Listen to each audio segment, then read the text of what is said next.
смотри, оно даже на 1/3 еще не загрузилось. У меня факел уходит вправо, влево и на заднюю стенку, то есть для равномерного прогрева всей печи. Приток свежего воздуха, сделан вот задвижка, она идет с улицы. Вот такие вот задвижечки.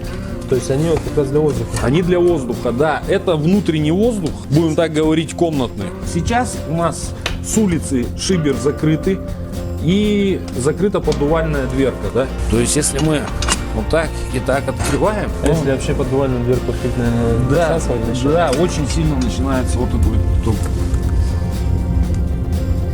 воздуха пошел.